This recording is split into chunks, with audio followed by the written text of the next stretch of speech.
এভাবে নয়, টিপ অত বড় নয়। বাংলাদেশ বেতারের ফেসবুক পেজে লাইভ সংবাদ উপস্থাপনার জন্য জারি করা এই নতুন পোশাক বিধি বাতিল করা হয়েছে। সোশ্যাল মিডিয়ায় ব্যাপক আলোচনা সমালোচনার পর পূর্বের অবস্থান থেকে সরে আসে বেতার।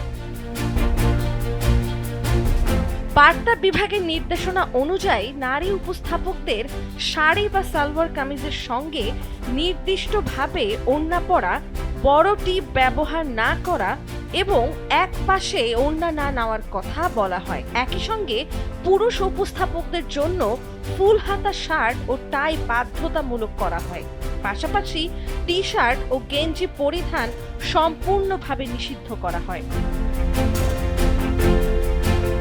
এই সিদ্ধান্তকে কেন্দ্র করে সামাজিক যোগাযোগ মাধ্যমে মিশ্র প্রতিক্রিয়া দেখা যায়। অনেকে এটিকে ইতিবাচক হিসেবে দেখেন এবং পেশাদারিত্ব বজায় রাখতে ফরমাল ড্রেস কোড অনুসরণের পক্ষে মত দেন। তবে একই সঙ্গে সমালোচনাও দেখা যায়, যেখানে কেউ কেউ বোরকা হিজাব প্রসঙ্গ টেনে প্রশ্ন তোলেন। বিশেষ করে নারী উপস্থাপকদের পোশাক ও সাজসজ্জা নিয়ে পৃথক নির্দেশনাকে অনেকে লিঙ্গ বৈষম্যমূলক বলেও মন্তব্য করেন।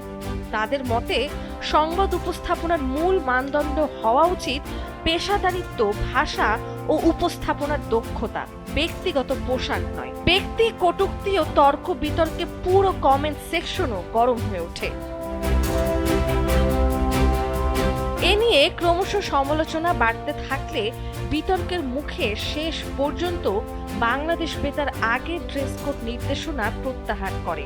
ফলে সংবাদ উপস্থাপকদের জন্য ওই পোশাক বিষয়ক নির্দেশনা আর কার্যকর থাকছে না। পুরো ঘটনাটি এখন কেবল একটি প্রশাসনিক সিদ্ধান্ত নয়, বরং সামাজিক মাধ্যমে মতভেদ ও আলোচনার একটি গুরুত্বপূর্ণ বিষয় হিসেবে জায়গা করে নিয়েছে। নন্দিনী আহসান, সময়ের আলো।